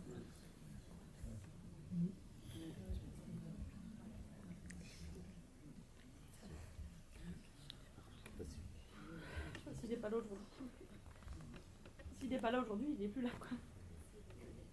Alors déjà, je voudrais vous remercier de votre témoignage, parce que pour être une maman endeuillée depuis 18 mois, avoir vécu énormément de signes et être sur le chemin de la résilience, je trouve quand on ne sait pas en fait au départ qu'on n'imagine même pas qu'il y ait une vie après la mort, je trouve que les témoignages, quels qu'ils soient, sont à prendre avec bienveillance et à accueillir. Parce que au départ en fait de l'enfant, quand il décède, que ce soit un enfant quelconque, d'ailleurs un frère, un oncle, un mari, un père, on n'imagine pas en fait toute l'énergie que les défunts en fait puissent mettre pour nous envoyer ces signes-là. Parce qu'on est obstrué par la tristesse, par la douleur, par tout le process, j'ai envie de dire, de ce qui est le deuil. Et ce qui est dingue, c'est ça, c'est d'avoir des témoignages comme les vôtres, comme d'autres aussi, et de se dire qu'ils sont finalement bien plus près que ce qu'on ne peut l'imaginer. Et on va dire que ça pèse énormément quand on va vers ce chemin-là. Voilà. Merci beaucoup. Merci. Donc moi je suis le papa aussi de Jules, donc le mari d'Aurélie. Et nous c'est vrai qu'on parlait de signes, on a eu des signes très très forts, mais presque de suite. Un jour on a voulu se balader, non mais juste pour parler de signes, et là c'est... Voilà, il ne faut pas que je parle parce que... donc du coup ce petit signe, il y en a tellement, comme là c'est celui qui a été le plus flagrant pour nous, c'est qu'on a fait une balade, on venait de découvrir la région là où on était, on est allé visiter un petit sentier, un petit site.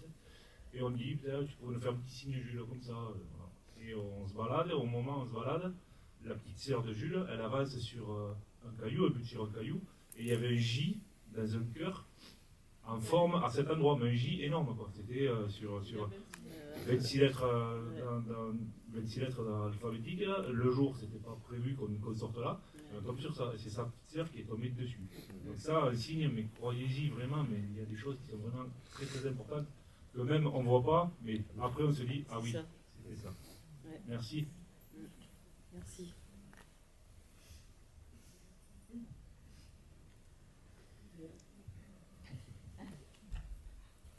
Oui, le signe le plus flagrant que j'ai eu, c'est ça de Jules. Je me promène en forêt sur un chemin qui avait été damé avec des groupes. Je trouve que c'est pas vraiment une forme de cœur, c'est un peu ovale, avec le S au milieu. Et bon, j'ai vu que sous les grilles, il y avait des lettres, mais là précisément, je tombe sur ce S de Stéphanie. Et c'était le signe le plus important que j'ai vu. Mais oui, effectivement, les signes, on en a beaucoup.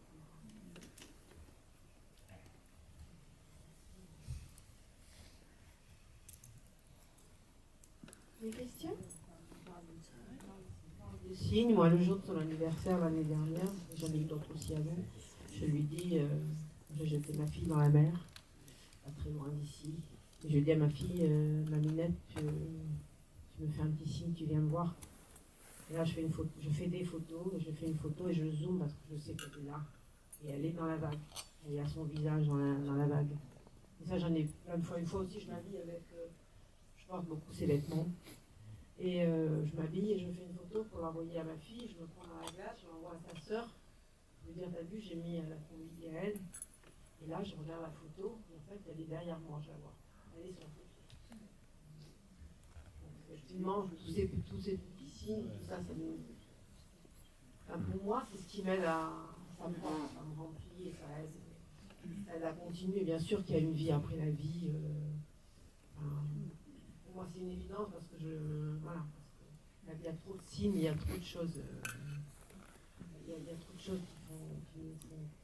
qui nous persuadent. En fait. C'est évident. C'est évident qu'il y a une vie. Je crois qu'on a tous besoin de ça pour continuer à avancer.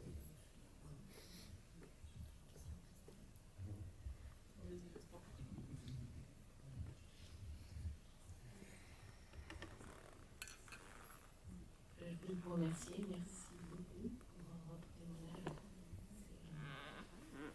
C'est ramené et merci énormément. Moi, j'ai une question sur les frères et sœurs d'Arthur.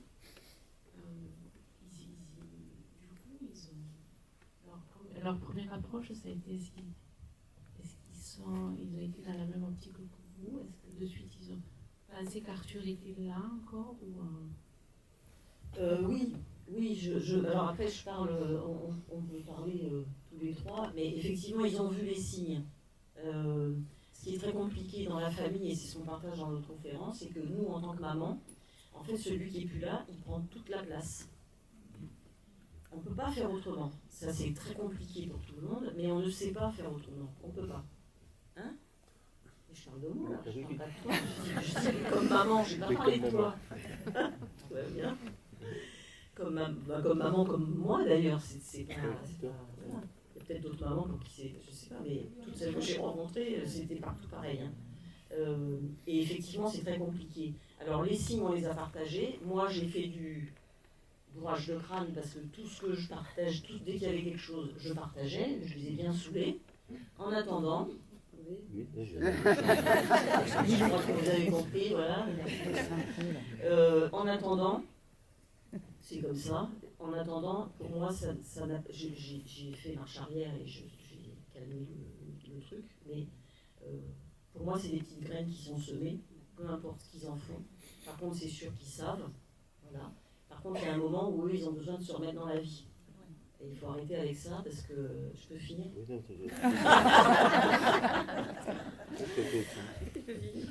Ce qui se passe, c'est qu'on a eu un accompagnement ensemble. On a repris là, il n'y a pas longtemps, une thérapie familiale. Parce que, bon, Elsa, c'est très particulier parce qu'elle est très en connexion. Donc voilà, mais les garçons, ça a été très très compliqué, ça va faire 10 ans. Il y en a un qui va mieux, il y en a un autre, c'est pas gagné encore, je dis. Voilà, c'est encore très compliqué. En plus, lui, il est en connexion parce qu'il voit les entités et tout, il a tout fermé. Parce qu'il faut revenir dans la vie. On ne se construit pas avec ce deuil en permanence. C'est vrai que c'est compliqué pour nous de vivre comme ça. Parce que pour nous, c'est essentiel. Ce lien avec notre enfant, il est essentiel. On a peur qu'on l'oublie. Enfin voilà, il y a tout un processus qui fait que c'est pas simple. Mais la thérapie familiale nous permet de partager tout ça et d'écouter le point de vue de chacun et comment chacun l'a ressenti. Alors là, il faut mettre son ego de côté. Hein. Je le mets dans la valise hein, parce que voilà. Et c'est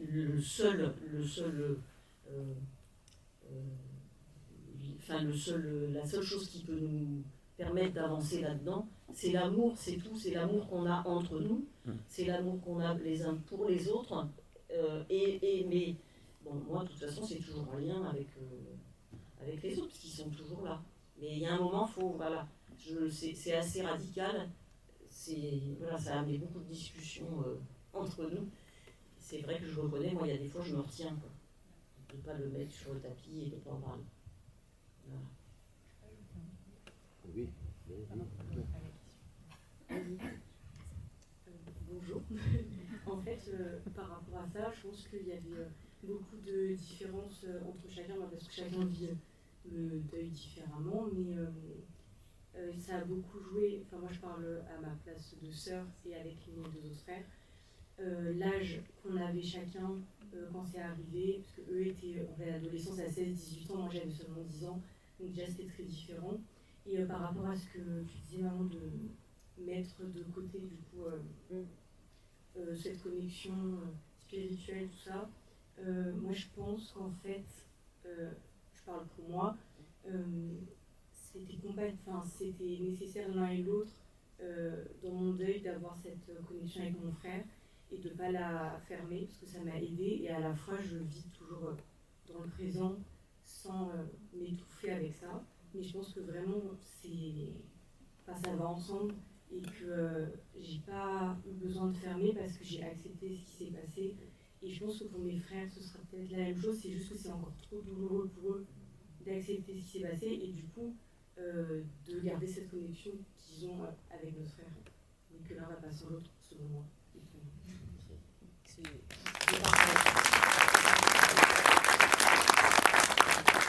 Je voulais juste rajouter, c'est que lorsqu'on se retrouve confronté au départ d'un frère, d'abord en fin de compte, Arthur, il avait plus de place dans la vie quand il était parti que quand il était présent, parce que tous les enfants étaient traités entre guillemets à égalité, avec le même amour.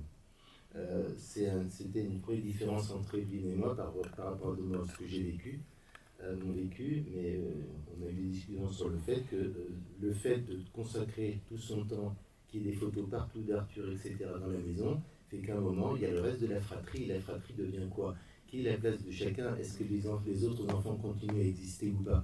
Donc à un moment, on a eu des discussions ensemble, et là-dessus, on est arrivé à un terrain d'accord, c'est que il faut s'occuper aussi du vivant, et c'est pas parce qu'on s'occupe des êtres vivants qu'on oublie la personne qui est partie. Et puis la deuxième chose qui était très importante pour moi je l'ai vécu avec mon expérience, le départ d'Arthur. J'ai eu d'autres départs de mon frère, soeur, mère, mais le départ d'Arthur et de Josépha, je les ai vécus de manière différente et qu'ont vécu mes enfants. Ce que disait Elsa, les enfants, ils ont aussi un propre vécu. Mais le vécu, il n'est pas au moment du décès d'Arthur, on a tout un vécu familial bien avant tous ensemble. Et croyez-moi que le jour où Arthur est parti, il y a plein de choses qui remontent dans les relations. Donc il faut laisser le temps à chacun. Chacun a un chemin différent, chacun doit prendre le temps et chacun doit respecter que l'autre ne prenne pas le même chemin et n'impose pas le chemin à celui qui n'a pas envie de le prendre sur le moment. Il le prendra peut-être plus tard. Les graines, à un moment, à semer, c'est bien, mais à un moment, les graines, ça saoule. Donc, à un moment, il faut vraiment arrêter les graines et attendre simplement que l'enfant revienne vers vous pour en parler. Il faut toujours, moi, à mon sens, c'est être en situation d'accueil, être en écoute passive, arrêter de donner des conseils et des solutions, parce que ce n'est pas ce qu'ils viennent demander. Ils veulent simplement être écoutés. Et si vous les écoutez, à un moment, c'est eux qui proposeront peut-être des chemins. Et des chemins qui leur seront propres et qui s'approprieront. Voilà.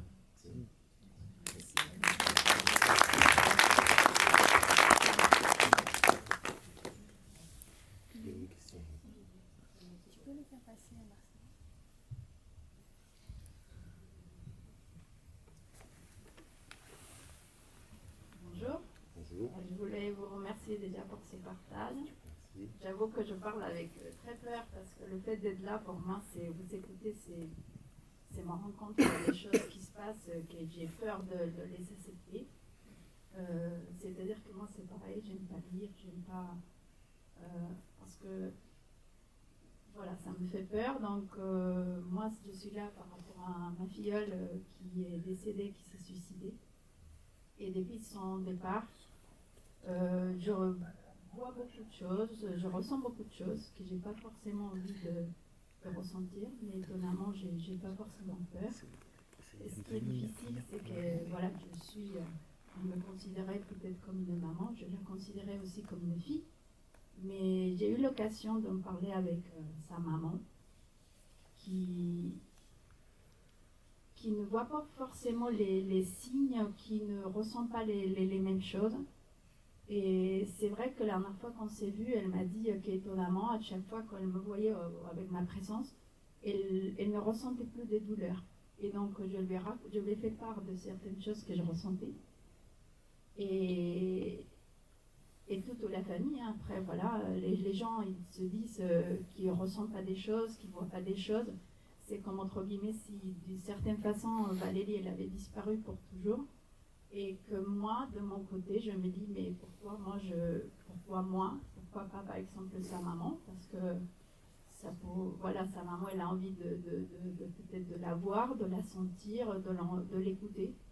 Et moi, j'ai des messages que je peux les partager, mais je n'ose pas, parce que c'est difficile, je me sens gênée aussi, c'est compliqué. J'aimerais bien que ça soit sa maman aussi qui reçoit les messages, mais je ne sais pas comment ça se passe. C'est assez compliqué, je trouve. Et parfois, je lui dis, je lui racontais des choses, je lui dis, mais écoute, ne m'écoute pas, parce que là, je suis dans une situation que parfois j'ai l'impression de me sentir un peu folle. Hein. Et j'ai peur d'accepter, j'avoue, je ne vais pas vous mentir. Donc, voilà. En fait, dans ce que vous dites, moi j'entends deux choses. Il y a votre partie à vous, dans votre vécu, ce que vous ressentez qui vous fait peur et que vous avez du mal à accepter. Et dans la deuxième, d'un autre côté, il y a ce rapport avec la maman de votre filleule et comment elle le prend. Est-ce que quand vous lui partagez les choses, est-ce qu'elle les entend? Est-ce qu'elle les rejette? C'est ça, en fait, c'est d'arriver à combiner les deux aspects. Parce que si vous avez peur, ça va effectivement, ça va pas vous faciliter la parole. Donc après, ça c'est à vous de voir comment vous ressentez, ce qui est bon pour vous. Est-ce que d'abord c'est pas de faire un travail d'apaisement et de dire voilà, ok, ça me fait penser vraiment à Anna, parce que Oui, d'acceptation, oui, parce que Anna, elle est comme ça. Anna, c'est pas la seule histoire qui lui est arrivée avec Arthur, elle en a eu d'autres. Et pour elle, c'est très compliqué parce qu'elle n'accepte pas. Mais ça lui tombe dessus. Donc, elle n'a pas une vie simple. Donc ça, c'est un chemin personnel. C'est ça, ce qui me vient, c'est vous déjà, comment vous pouvez accepter ça. Est-ce que vous êtes... voilà, quel chemin vous faites pour accepter ça. Et une fois que c'est accepté, là, on peut transmettre. C'est qu'en fait, je pense que j'ai peur de donner du faux espoir à sa maman. Parce que vous êtes... Parce qu'elle est dans l'accueil, en fait. Elle est dans l'accueil, Elle ouais. m'a dit, tu sais quoi, je te crois. D'accord. Mais j'ai peur de me dire, est-ce que tout ça, ça existe vraiment? Est-ce que voilà. Tout ça, c'est ce que j'allais dire, en fait, c'est la confiance que vous pouvez avoir dans ce que vous vivez. Ça me fait penser à ce que Christian vivait aussi. Oui, mais là, c'est la maman. Ah oui, la maman, mais la maman, elle accueille. C'est plus là dans la question, c'est vous, par rapport à c'est ce travail d'acceptation, c'est le parcours que Christian a eu. Et une fois que vous aurez accepté, si vous acceptez, ben là, la parole, elle va se transmettre. Et quand on est aligné avec soi, la parole, elle est entendue. Il n'y a pas besoin de se poser de questions. C'est entendu. L'énergie est différente, donc la personne elle travaille, il n'y aura pas de... Si vous acceptez, il y aura, avec cette démarche-là, il y a toujours une part d'observation chez vous, donc vous n'allez pas tomber dans le truc, le dogme, ce que je dis c'est vrai, etc. Ça sera juste un partage de cœur à cœur, et là, ça passera. Merci à tous. Je suis désolée, c'est l'heure d'aller manger. Donc je vous laisse.